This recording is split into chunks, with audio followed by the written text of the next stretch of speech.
Hurry, hurry. Step on. Schmidt Beer, the brew that grew to be best in the great Northwest. Try a frosty cold glass of Bavarian right away. More doctors smoke Camels than any other cigarette.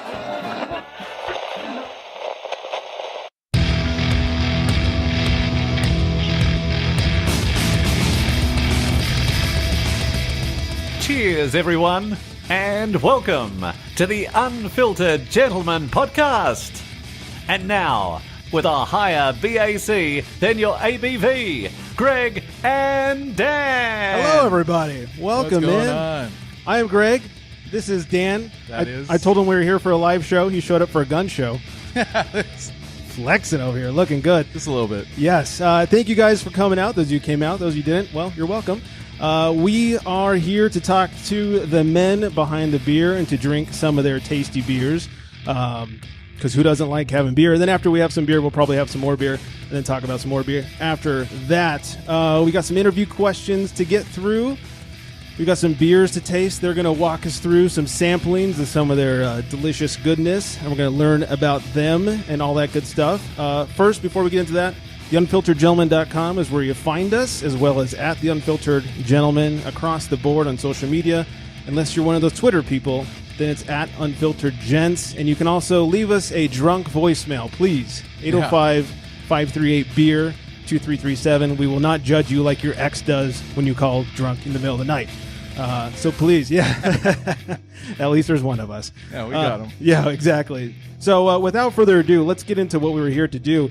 Joining us, Bryan and Derrick Olson of 818 Brewing. Gentlemen, thank you for coming on. Cheers. Yeah, cheers. Yeah. Cozy on up to those microphones. They're very sensitive. Thanks for having us. Thanks for sharing some delicious beers with us. Before we get into too much about the backgrounds and the history and yous guys, let's talk about our beer of the week. Grab your libations, pals. It's time for beer of the week. And if you're drinking, well, you know that you're my friend. And I say, I think I'll have myself a beer. We're having ourselves a tasty beer. What do we have in front of us right here? Correct. So that is Gravity Hill. Hill. It's our Belgian Golden Strong Ale. Let's give us some stats about this. So that one, ABV is 8.3%. You're going to notice a little bit of banana, some cloviness, typical of Belgians, and a little bit of spice to it. That's our kind of our tribute to Belgium here, and something that we won a silver medal at the which was that, the LA International Commercial Beer Festival. Oh, nice. Silver medal. So there you go. Yeah, really Not proud too of that shabby. one. Yeah, got a little spice going, a lot of banana, a little bit of clove in there. This is very nice. What'd you say the alcohol was on this? 8.3. That is dangerous. Very It is boozy. very dangerous. Very boozy beer. Yeah. And there's something about this one. It's got and kind of all in the name as well. Gravity Hill. I grew up in Sylmar. Bryan is also from the Valley in Reseda. In Sylmar, there's an urban legend, Gravity Hill, where it's kind of an optical illusion. Right, it happens to be right in front of an old cemetery. You park your car or put your car in neutral, and it rolls forward, and it looks like it's rolling uphill. Oh, yeah. So yeah, we used to spend many a drunken night there after high school and Freaking each other out. Yeah, they had one over at where I live near Santa Paula. And Okay. they came up with this theory that this bus crashed and all these kids died, and that's who's pushing you back up the hill is a bunch of kids. That's pleasant. I know it's not true, but It's a nice thought when you're getting drunk and rolling down a hill. There's all these dead kids over here. This is getting great. pushed by little angels. Yeah. Well, this is delicious. This hides the 8.3% quite nicely. Maybe too nicely. yeah, it's dangerous. Yeah, but it was a smart one to open up the show with. We need to get a little lubed up before we start talking. Yeah, you know how to start things right. All right, speaking of starting things, let's kind of figure out who does what. Bryan over here, for those of you live, is closest to us. He's waving. He's next to the guns. And that's Derrick over there on the end. Cheers, guys. Yeah. Bryan, tell us a little bit about what you do around here.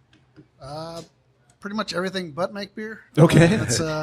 That's Derrick's world, but anything from sales, marketing, paying the taxes, keeping up on our paperwork. The super fun stuff. Yeah, all that paper pushing stuff. Right. So Derrick, you're the man behind the beer we're drinking? Yeah. I'm the head brewer. I have an assistant.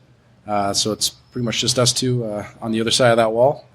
And we come up with all the recipes and put the put this beautiful golden stuff on tap. Absolutely. Also, kind of manage any of the build out on the brewery, and I pretty much designed all that stuff. And Yeah, we walked in do a lot today. of You're construction. installing a new glycol chiller. Yes. Like, yeah. how nerdy does it get?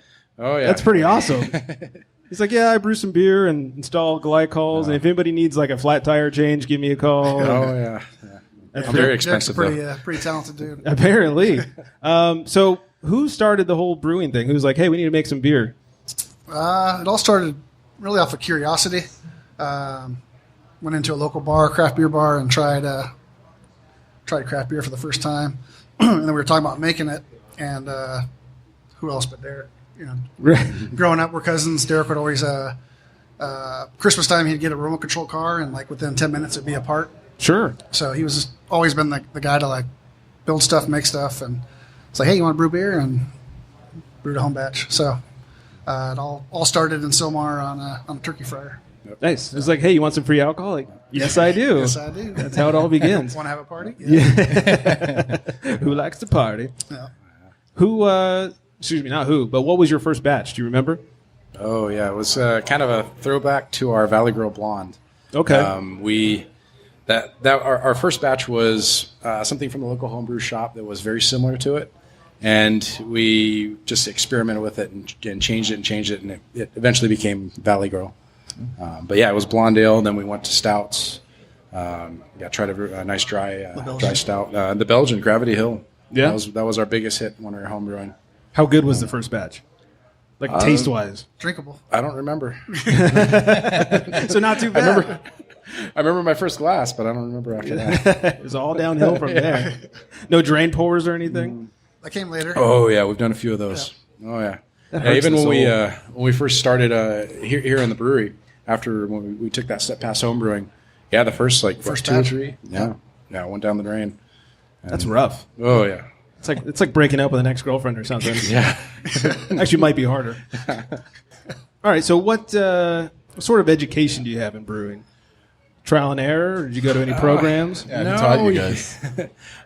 We pretty much we started off, getting the homebrew kits and just homebrewing, and I just started doing my own research from there. Wow. I read all the yeast, malt, and all the different books out there, and just tried to build my knowledge as much as I could, and talked to a lot of different brewers out there. We have local brewers up the street, and in the San Fernando Valley, there's not too many of us, but we would go down in the South Bay. A big influence on us was Strand when we were starting out. Okay, sure.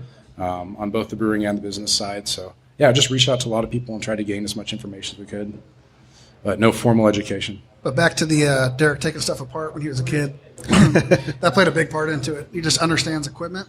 Right. And once he kind of got the whole idea of what needed to go into brewing, it just clicked. And it just, okay, I can make this piece of equipment, or I can do this better.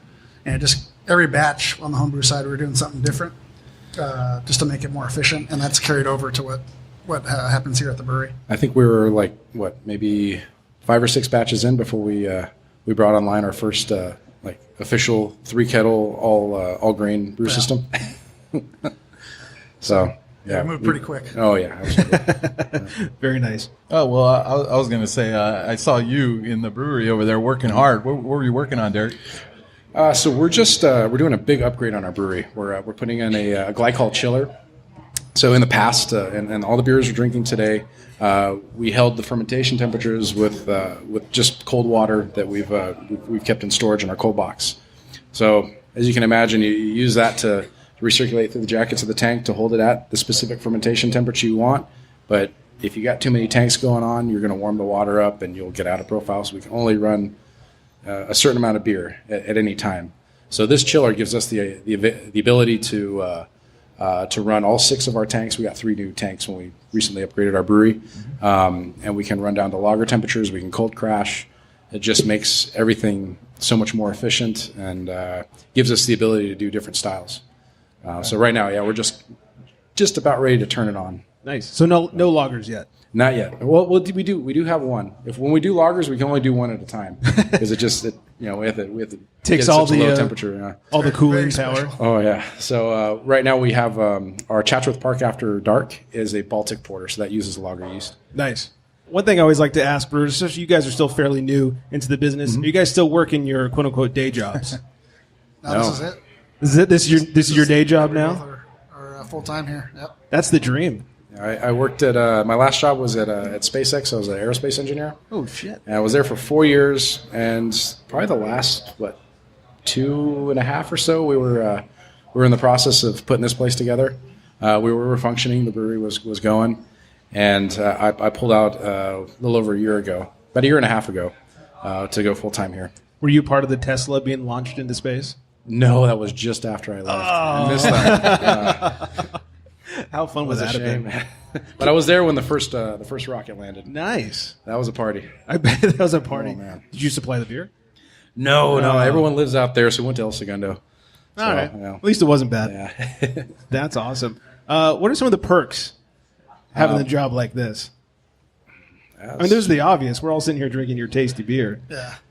I'd say this. Yeah. I mean, just after putting in a full day, being able to come into the tasting room and enjoy and talk about what we're doing and find out what people like about what we're doing. Yeah. I mean, this right here is what makes it click. Yeah. I mean, speaking of tasting room, this is fairly new for you guys. You were open for a couple of years as just a brewery. Tasting room came online about 7 months ago. Yeah, May of this year. Yeah. What was that process like?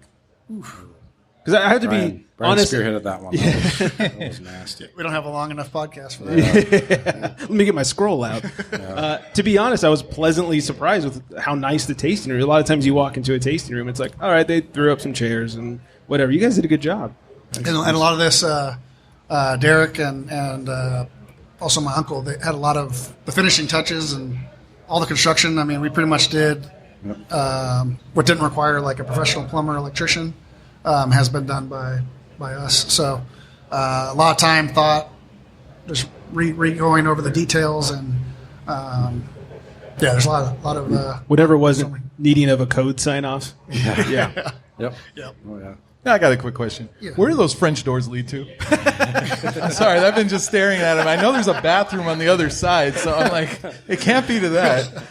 So those are repurposed. They were in here when we took over the unit. Okay. They were in a different spot. But basically, that's our janitor closet. We have little extra space. Very fancy. That is a fancy janitor's closet. We do everything top notch around here. Yeah. That was a very pressing question. I'm glad you. Yeah, it was bothering me. I was like, I'm just staring at him right now. We walked in and I was like, what are those French doors for? And I totally forgot. People think it goes to a patio or something. Right, yeah. It looks like it would. You should just tell people that's the beer garden. It's closed today. It's closed today. Sorry. Oh, God. When did you guys first start shipping out beer? Ooh, November 2015? November 2015 was our first keg on tap outside of Was that a Valley Girl? Matador Red. Matador. Yep. Oh, yeah. Matador, for those who don't know, the local, was it Sea-Sun over here? That's their mascot. And how long did it take from actually starting brewing operations to get that first keg shipped out? We were signed off, or our company started in October of 2014. August of 2015, we were approved by the city, and then November 2015, we... Okay. A little bit of time. A little bit of time. It's always fun dealing with local governments. Yeah. Wow. But from actual tasting room, though, going back to that took about 455 days to get it from pre-application to opening. Actually counted the days. Yeah. Did you have a calendar with like X's? Well, it went from okay, we're going to be open in February, we'll be open in May. But yeah, it just kept going around the calendar. So fair enough. Yeah. All right.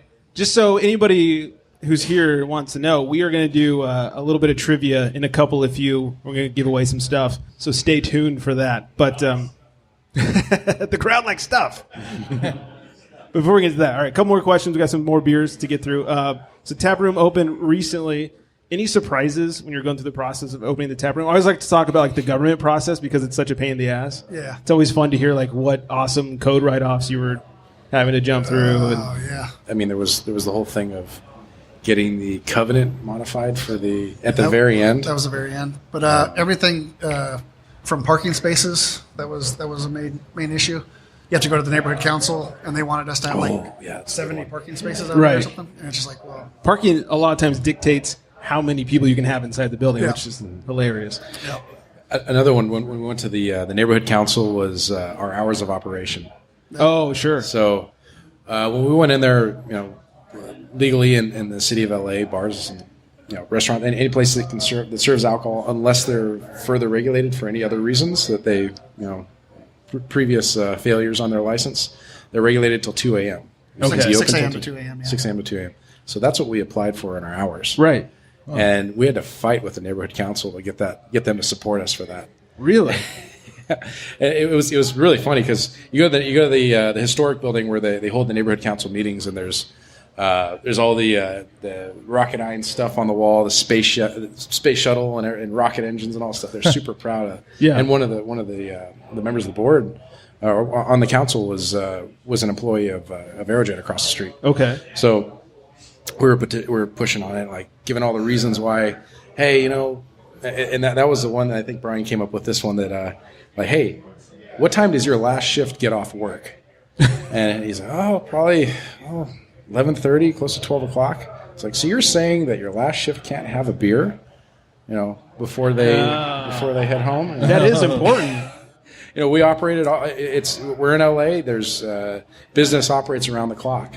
So, and that kind of was the one thing that sealed the deal to get us our ability to be open till 2. We close at midnight, but right. we can stay till 2. Oh, okay. Or the last shift was, can stay till 2 and have a couple of beverages. Or like the Dodgers, when they go 18 innings, we were able to stay open. Oh, yeah, that's right. Yeah, what was that, like 12:45 when they finally ended? And then they broke our hearts a couple nights later. Oh, we don't need to get into that. No, yeah. Let's do some giveaway stuff.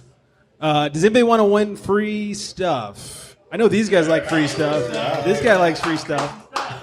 We have some beer trivia. The winners get some free pretzel necklaces, if I can find where I put them. Dude in the white shirt and the hat, you want to come on up? Yeah. Come on up. Let's do some beer trivia. Right on. Dan's favorite song. I didn't do it. All right, head on over right down there. There's a microphone for you. You gave me the pink mic. Yeah. Thank you. Yeah, sorry, man. It's not a reflection of your manhood or anything. It looks good on you. Well, I guess Breast Cancer Awareness Month There just you go. ended. Absolutely. And we all like boobies. Yes, we do. This guy's awesome. Yeah. Are you looking for a new job? We might need a new co-host. All right, here we go. You got to get 2 out of 3 of these right. That's pretty simple. It's easy beer questions. Some of them are 818 questions. So beer is the 3rd most popular drink in the world after what 2 drinks? If you just get one of them, I'm okay with it. Oh, I'm okay with one. I can go 50% of this. We'll go with wine. Nope. Really? Beer is more That's popular than shocking. wine. Yeah. I thought It you is got shocking. No, it's the way it should be. So beer is the 3rd most popular drink behind 2 others, and one is not wine. One is not wine. What else do you drink? And I'll give you another hint. It's not hard alcohol either. Well, let's go coffee. Oh, so close. Water is one answer. Water is a drink. Really? Who drinks that? Who counts water? Here's the other answer. Tea. Water is in beer and in wine It is. and in coffee. Yes. I So agree with you. By More proxy- coffee and wine, dude. by proxy, you got it somewhat correct. Okay. If you were listening, you know this answer. 818 Brewing released their first keg in November of what year? 15. Money. And finally, I was barely paying attention. just enough. Important things. So you do listen to the show. Hey, I've been hydrating. Yeah, there you go. Absolutely. And then finally, hops add what to the taste of beer? Hops and what add to the taste of beer? We're going to go with No. yeast, sir. I'm sorry, they add what? Oh, ADD. hops add what? What did they add to beer? What type of flavor? So or we're profile? talking about bitterness? Yes, sir. Oh, wow. I think we have a winner. Yeah. Oh, God. If you turn around. What do I win, Bob? We've got a lovely bling bling right behind you. Lunchtime. I told you, I didn't want a pretzel necklace. I went through all of GABF without a pretzel necklace. Oh, wow. Oh. Well, you can save it till next year. It might be a little stiff, though. There you go. Heard that before. What is your name, sir? I'm the Fontana Jim. I like it. Thank you, Fontana Jim. Thank Thanks you. for playing. Your beer said to give you a high five. Yep. Chew says hi. Cheers, buddy. You just set that right on the table. Perfect. Anybody else want to play around? Yeah, who wants to follow that up? I know. That guy nailed it, except for the whole coffee, tea, water thing. Hey, I think he should have got that right. That's true. Water's in like everything. It's kind of not fair. Back to the beer that's in front of us. What has just been dropped off? Let's see here. We have Valley Girl Blonde, Matador Red, First Stage IPA, and Good Day IPA. All right, what should we start off with? Valley Girl. Okay, let's Dan go for it. Valley Girl, right? What are we tasting here? What's the stats on it? That one is 5.6%. Should be light, floral, citrusy. Just a nice medium body blonde. Kolsch yeast. Kolsch yeast, yeah. Oh, nice. What's the ABV on that? 5.6. Drink all day. Yep. Not too shabby. Very nice. That's a Valley Girl. Everybody likes a blonde Valley Girl. Yep. That's good. All right. You guys, Derek and Bryan, I have some rapid fire questions for you. Wow. First thing that comes to your mind. We'll let Bryan start off, and then we'll go to Derek. Cozy on up to that microphone there. Got it. What was the first beer you ever drank? Natty Light. Ooh, yeah. First beer you ever brewed? The blonde. Beach Blonde. Okay. Beach Bond. The first beer you brewed and sold, and this might be more of a Derek question. Matador. All right. Bryan, cans or bottles? Bottles. Favorite beer food pairing? Got to be like steak or some heavy, I don't know, brisket and an IPA. You had me at brisket. What about you, Bryan? IPA and Mexican food. Ooh. What's your Tuesday night beverage of choice? Does not have to be beer. Sleep. Good answer. What's your beercation destination? Germany. Yeah, Colorado or Portland. Who said Portland? It's not a bad one. That's another good answer. That is a good answer. Favorite outside non-818 beer? Look at me. I know this one's for Bryan. We're gonna get to Derek in a minute. Oh, these are all mine? This is all you. Okay. You can't shove off on answers here. Non-818 would be Hopped Range from Knee Deep. Okay. Favorite non-beer related hobby? Non-beer related hobby. Is there such a thing? I don't have any. Shit. Because no matter what hobby it is, I drink beer during it. Baseball. Anything baseball related. I'll take it. Okay. And your favorite word or slang for being drunk? Hammered. Hammered. All right. Fair enough. All right. Derek's had time to think about this. He's had time to copy answers. Derek, what's the first beer you ever drank? Probably MGD. Nice. Yeah. Keeping it classy. First beer you ever brewed? Yeah, that blonde. Mm-hmm. And then first beer you brewed and sold, is that the Matador? Are you a fan of cans or bottles? Bottles. It's Tuesday night. What are you drinking? Ooh. Yeah. Probably either a Valley Girl or a Bodie's Bone. Okay. What's your beercation destination? Yeah, definitely Germany. Yeah. Germany. Guten Tag. Favorite outside non-818 beer? Well, like another throwback to Germany, Weinstepan Vitus. Ooh. Oh, getting fancy. I know. Old school. What's your favorite non-beer hobby besides like putting rockets in space? Yeah, it's probably like that one's okay. Probably mountain biking. Okay. And your favorite word or slang for being drunk? Being shithoused. Nice. I think that's the second time we've gotten shithoused, actually. That is a popular one amongst the brewers. I dig it. All right, so give us, we talked a little bit about when you guys started and all that stuff, but when did 818 begin? Like, how did it come to fruition? We did, on the homebrew side, we did a few art festivals where you were able to donate your homebrew. Okay. And that was our first time getting feedback from non-friends, like, oh, your guys' beer's good. You know, you give a friend a free beer, it's like, yeah, that's great. It's the best right, I've yeah. ever had. Free beer is always delicious. Yeah, so it's the best kind of beer. That's what kind of made us start thinking about possibly opening a brewery one day, just that idea. And it was after 3 or 4 of these festivals where people were like, hey, where can we buy the beer? And so people just like pushing us, going, hey, where can we get your stuff? Yeah. We were spending a lot of time on it every weekend, and we just sat down and said, hey, do you want to do it? And it did come to like that fucking moment, like, let's do it. and that's what we said, let's do it. That's awesome. And we'll start small. We'll start where we can we can manage and see where it goes from there. And now you guys got some big old tanks back there. And No kidding. yeah, I like big tanks, and I It's cannot lie. been a ride. Yeah, it has. I think it does. Do you guys have a favorite style to brew? I don't know. It's kind of a love-hate relationship with Valley Girl. She's fucking stubborn. They all are. Yeah, that's one where you can't really you can't screw up, or you're going to notice it. Yeah.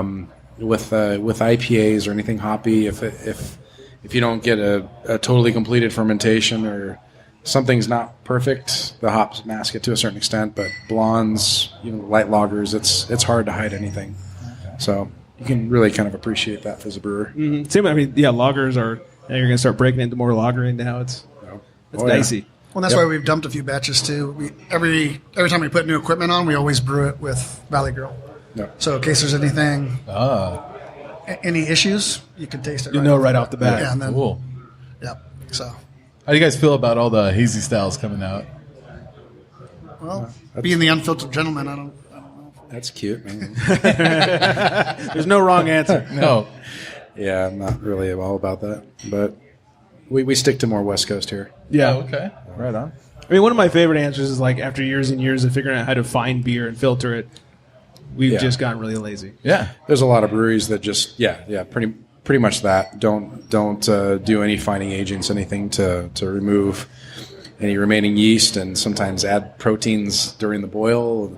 It's kind of gross, and there's no way you can't keep it in a bottle. It's just or in a can.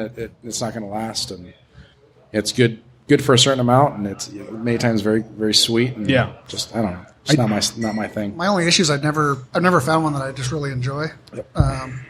Besides the brewing process and all that, I just haven't found an hazy that I'm like, man, that's awesome. I'm sure to shave a couple of minutes off your brew process, that's for sure. Yeah, the worst is I got a can from the East Coast that when I poured it out, it was like chunky and it was a little gray. Yeah. Right. Yeah, you don't want that gray. No, that was delicious. It's not cool. Yeah. What would you say is the most exciting thing about opening up your own brewery? I mean, I would say free beer, but I don't know if you guys have a different answer. Probably the tasting room. Just getting to see people, in person, enjoy what you're doing and what you're all about. That's definitely it. Very nice. Yeah, I said it earlier. Like when you put in a long, whatever it be, 12-hour day, 16-hour day, and then you come in here to the tasting room. I've gone in there and seen Derrick just dripping with sweat. Then he comes out here and he just, boom. Yeah, totally worth it. It's a magical door. Yeah, it's a magical door. And just the people and just enjoying something that we're putting so much effort and work and passion Very gratifying. into. Oh yeah. And that's something kind of cool about what the way we designed our brewery and tasting room is that we have a big window right behind the bar, so you can see into the brewery. And once we get that chiller going and all those tanks running, we'll be brewing more often. And we could be at a full brew day, like right in the middle of it, and people can be on this side drinking, and it's not noisy. There's not. I mean, you're still like in the brewery from what you can see, but it's not like overpowering the whole place. Right. So we designed it in order to function 100% while you have the tasting room open. Right on. So you have to keep your pants on while you're brewing. That's what you're saying. Yeah, sometimes. Yeah, it's I haven't put any kind of a little drop down blind thing in there yet, that's next, right? but only if I get some complaints. Yeah. Well, we're beginning of November here. I think it's like 94 degrees outside. Yeah. Oh, yeah. Beautiful. Huh? Oh, that's rough. All right, before we move on, what's up next in our flight of deliciousness? Say red. Yeah, Matador would be a good next step. Matador Red. This red one right here? That's that red one. So astute. I know, right? I love the name for it. That's awesome. After this beer, we should have a beer sometime. Yes. Give us some stats on Matador Red. So that one, the ABV is 5.8, just a couple fractions higher than Valley Girl. So yeah, that's one you can easy drinker. Definitely caramel notes, a little bit of chocolate. Nice, smooth, easy drinking amber ale. Yeah, it's got some nice malt qualities to it. The chocolate was a little pleasant surprise. Yeah. Usually you don't get that in a red. Yeah. Yeah, very that tiny. surprised me. Tiny bit of Scottish 400 chocolate malt in there to give it that touch. Yeah, that's nice. Nice. Something that a lot of breweries aren't focusing on is reds. Yeah. I know one of Dan's favorite is Evil Dead Red from Alesmere. Yeah. Same here. That was actually it was an inspiration to it. We kind of modeled it after that one, added a couple more malts to it, and made it lighter in ABV because you have a 7% red. You can't have too many of them. That was the last beer that we homebrewed, right? It was when we opened the brewery. We were a little nervous about it because it was basically the second batch that we had brewed ever was our first production batch, and that was the one we released to bars, restaurants, and it was one of those beers where it just worked. Yeah, most of them we've had to run a few times to get it right, and from the beginning it's been where we want it. Which is even nicer because I wouldn't say that people seek out reds. Mm-hmm. Right, and that's why we did it. It was a kind of a category that nobody was really in. And if they were hoppy.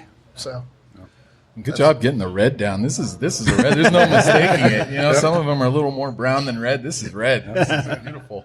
No messing around. So, how far is your guys' reach nowadays? We're, for those of you who aren't here, we're in the West Valley. Conoga Park. Conoga Park. Distribution-wise, we close to the porn capital of the world. Like around the corner. Yeah, like a block away. Could have been filmed in here. Yeah. In fact, that couch over there is looking a little rough. Suspicious. The French doors. Yeah, the French doors. Pizza delivery. Got to open those after 5. And 100% honesty, if you like, Osborne is this next street right here. Yep. If you go down half a block on the left hand side is the old Larry Flint Studios. Yeah, Hustler. Hustler Studios. Yep. Bye, guys. Yeah. Good night, everybody. Yeah. So recently of this week, we touch into Thousand Oaks distribution wise. So from Thousand Oaks to Granada Hills to La Cañada. Okay. And then down to like Studio City is our current distribution area. Nice little footprint. Yeah. Staying.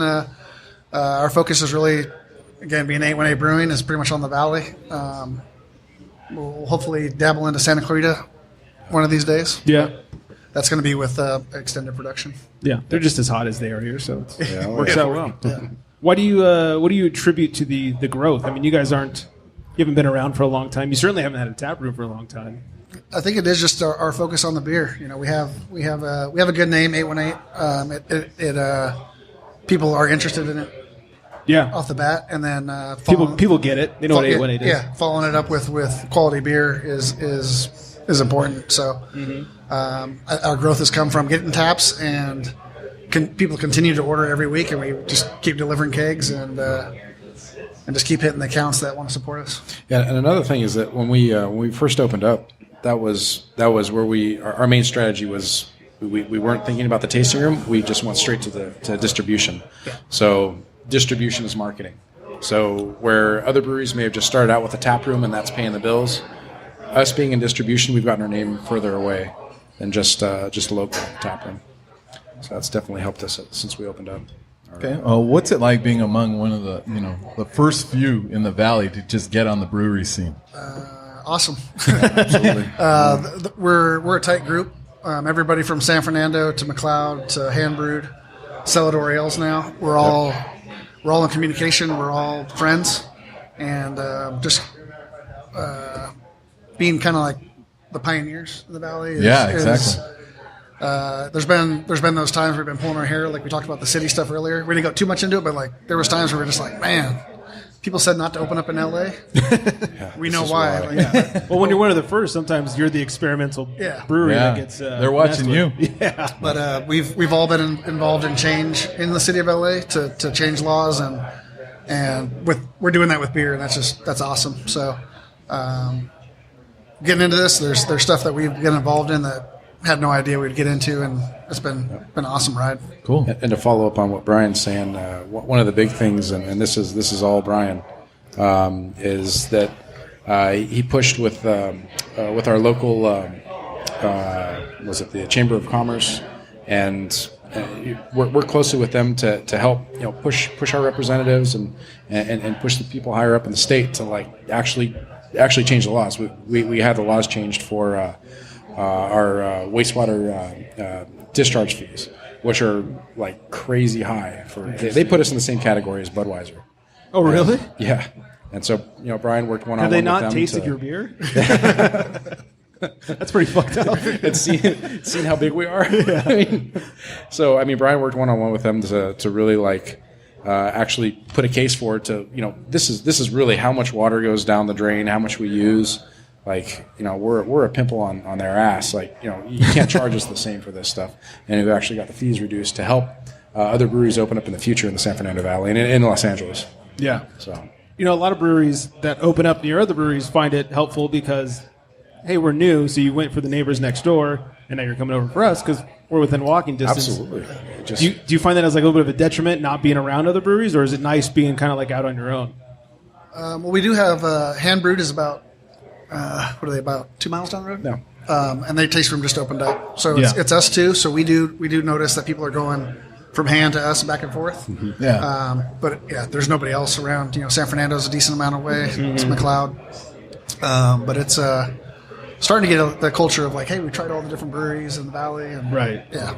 Yeah, it's awesome. And that's cool. I kind of feel like it makes like a destination where there's more than one. You know what I mean? Yep. They'll hit you guys up and they'll go back over there, or Absolutely. vice versa. So Absolutely. that's awesome. It's always nice when you can do one Uber ride and then walk around. And then walk around. Exactly. Yeah. All right. Before we move on, what's next in our lineup of deliciousness? First Stage IPA. Ooh. Finally getting hoppy. Dan always. This is named is after excited for hoppy. the rocket engine across the street at Aerojet. Okay.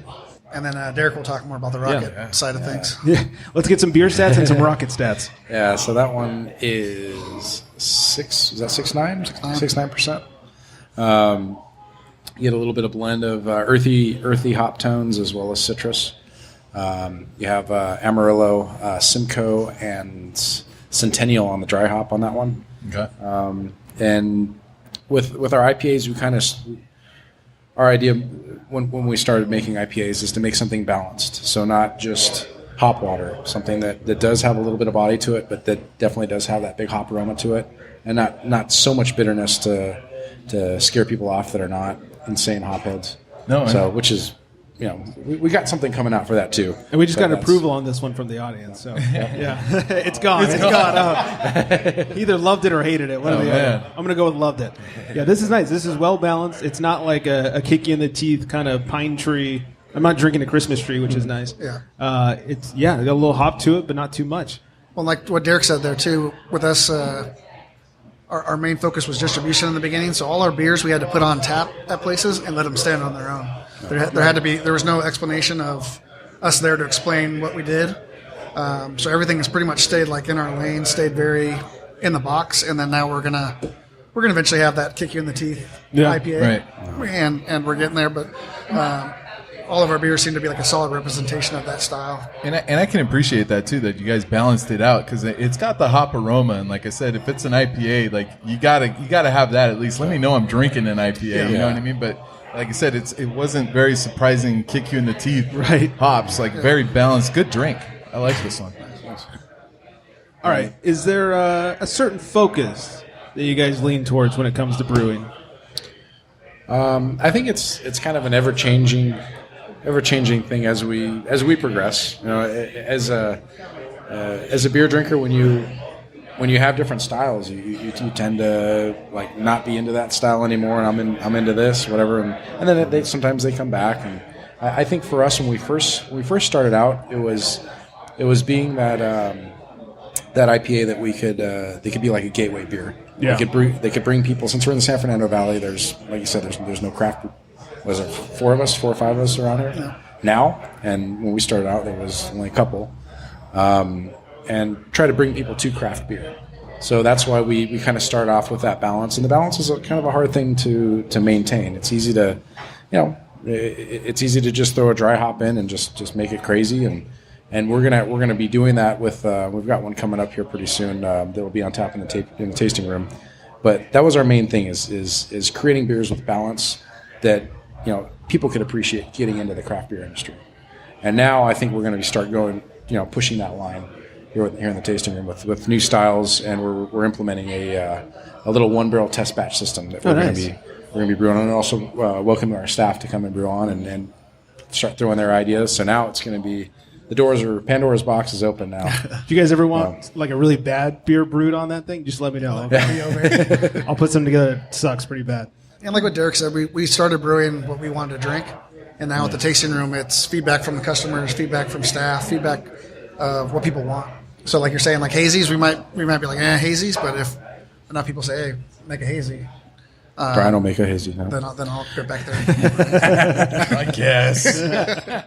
If you insist, if it's going to make the money. All right. Is there? I'm just dropping shit. Whoa. Is there a beer here that you're most proud of? Most proud of? It's going to be tied between Gravity Hill and Good Day. Those are ones that came from the homebrew world and have transitioned into the brewery, and the quality and just seeing them develop. Those are my two favorite. Okay.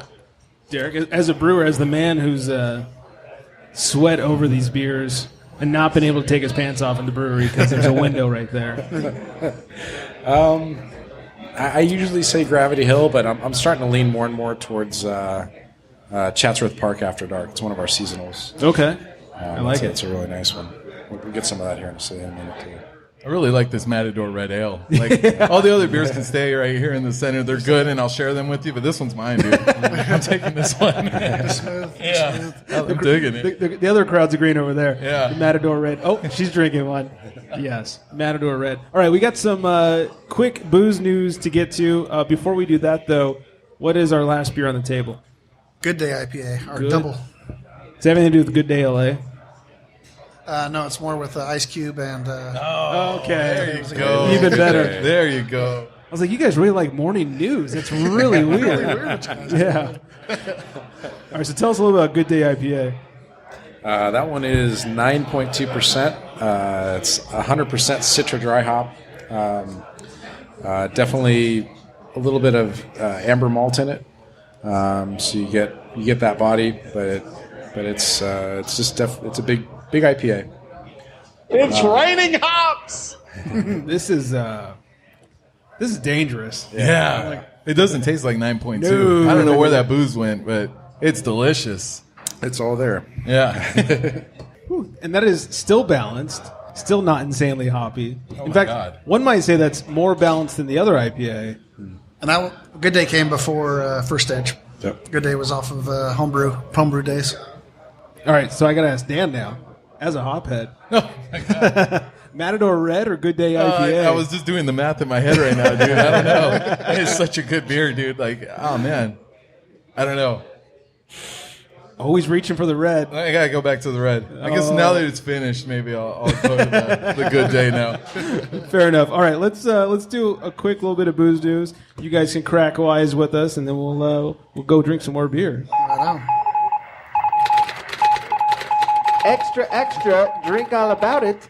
It's time for booze news. All right, I have a great marketing plan for you guys. All right. Airplane and beer. Okay. Brewdog, I'm sure we've all heard of Brewdog, Yep. is having Brewdog Airlines. In 2019, they're going to take their equity punks to another level, they say. Mile high. Apparently, they will be chartering a flight from England to Columbus, Ohio. On the plane, there will be lots of craft beer samplings and pairings, and even more when you land and go to the Brewdog Brewery. Oh, shit. So when can we expect the 818 Airlines? Yeah. That'd be that sounds like a rocket question. Yeah, put it in a rocket now. We do have a rocket scientist with us here. I feel like we can get this solved. 2021. You heard it here first. We'll fly from Van Nuys to Santa Monica. That's all I need. Get up to about 1,000 feet and drop back down. That'd be awesome. That would be great. There's a new craft brewer definition that's in the works right now. Have you guys heard about this? No. Okay, so the current craft brewing definition is you have to be less than 6 million barrels, less than 25% owned by a non-craft brewer, and traditional ingredients have to be the majority of the volume that's derived from your brewery. Yeah. They're thinking about scratching that last thing about traditional ingredients. Huh. What do you guys think of that? I think it's a good category. Sticking to true styles and not adding adjuncts. I don't know if you could just consider that only craft, though. Yeah, because they're basically opening it up to people who add a bunch of adjuncts. Yeah. You can now add a bunch of adjuncts and still be craft. I'm still stuck on that. What did you say, 6 million barrels? That's the cap for... which is Really? Well, you know Boston Beer goes up to that cap and then stops. Like, they could make more if they wanted to. That's but, insane. Yeah. It's everybody but... Is that 2021? I think we need to go backwards on that right? whole part. Sounds like so many barrels, dude. More on the gallons versus the what goes in. I don't know. Yeah, I guess craft brew. I'm thinking microbrewery, which is below 60,000 below 60,000 barrels. But Jesus, What do you think about the ingredients? So we're saying that like for adjuncts and stuff, like now you can add that in. Well, they're saying that in order to be craft, you have to have a majority non-adjunct beer. Okay. I mean, your beers on tap have to be of the majority non-adjunct. Now they're going to talking about waiving that. I don't know. I mean, we have. I guess it.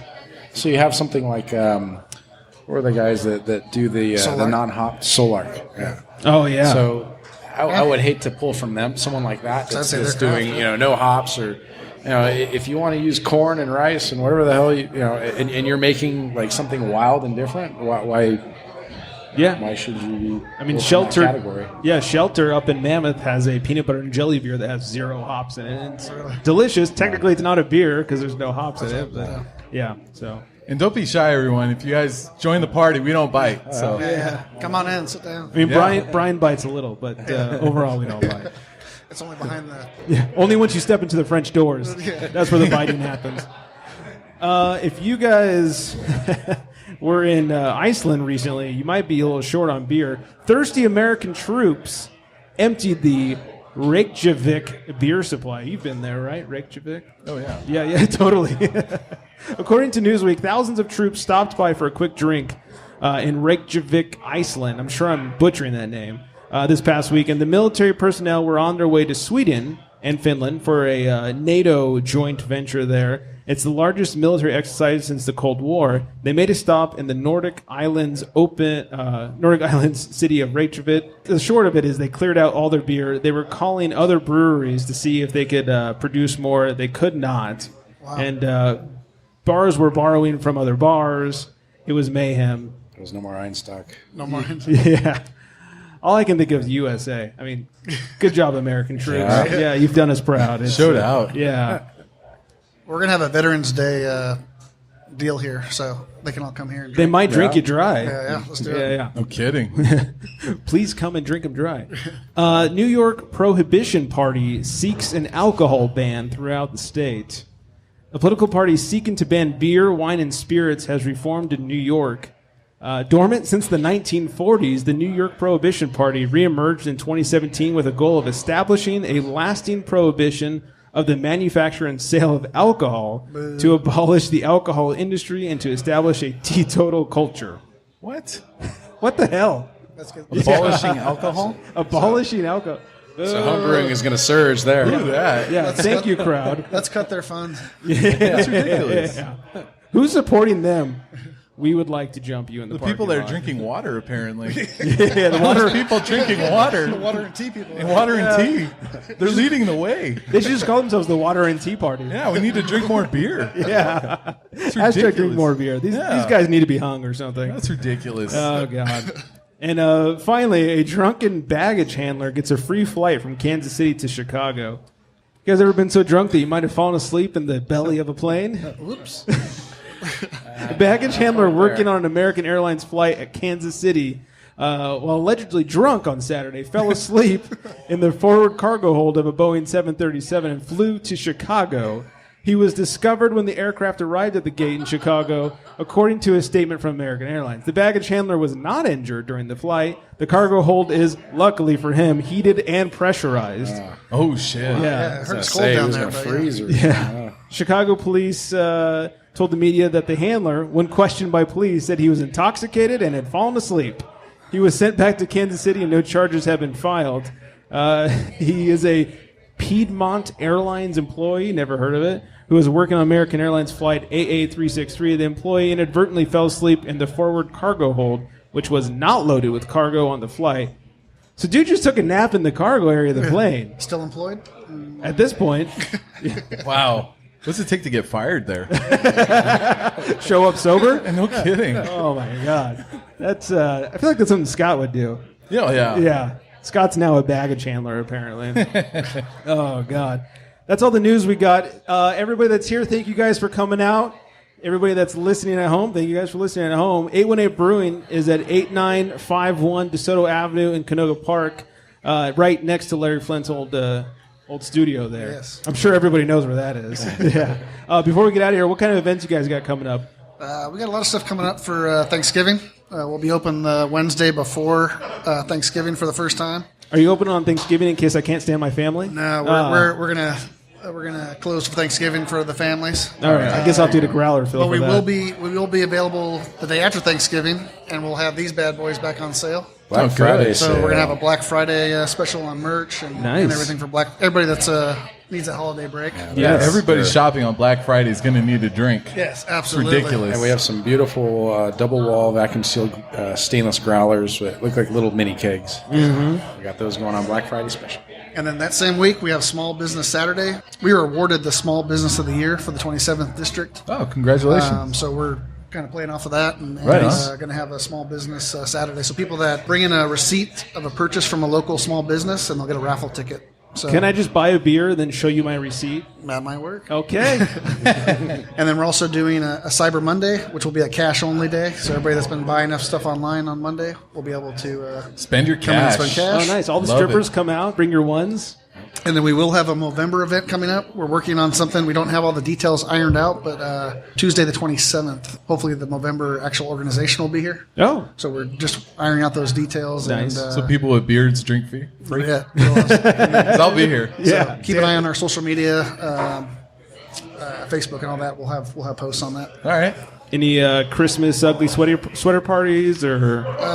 Yeah, we'll get through Thanksgiving, and then Christmas we'll be doing some stuff. I don't be thinking about Christmas already, man. It's Hallmark's fault. It's true. It's been Christmas since July. I think it's Home Depot too, man. Yeah. They got yeah. Christmas stuff out. Home Depot's the worst. All that Ryobi stuff on special. I just need a 2x4. I don't need Christmas lights. I can't send Derrick to Home Depot anymore. He comes back with a tool every time. At least doesn't come out with like a rocket or something. No, Jesus. Or a Tesla. All right. Did we miss anything? Have we got all the ways to find you? 818 on all the social medias, 818 Brewing. And 818, that's ONE, 818brewing.com. I think that's all the goods, right? I think that's good. Come out, check out the tasting room, check out the beers. Yeah, For sure. Come have a couple of beverages and Just hang don't out open with those French doors. Just Don't open them. Stay away from those. Yeah, it's only a mess behind those doors. Gentlemen, thank you guys for having us. Thanks for being here. Thanks for sharing your beer. Thanks for making good beer. Dan, thanks for being here. Yeah. Thank you. You heard there was beer, so he showed Thank up. you for the beers. Thanks, everybody that came out to listen. We are the Unfiltered Gentlemen, theunfilteredgentleman.com, at the Unfiltered Gentleman on social media, except for Twitter, at Unfiltered Gents. Everyone listening at home and here in the brewery, go ahead and drunk dial us, 805-538-BEER. That's 2337. 805-538-2337. Drunk dial us. Leave us a very drunk voicemail. We love it. Oh, yeah. Do it. Yeah, we won't judge Tonight. you. Yeah, your ex will judge the hell out of you. Yeah. We won't. Do it tonight. Yeah, do it tonight after the show. I think that's everything. I hope everyone in here is staying hydrated. And on that note, good night, everybody.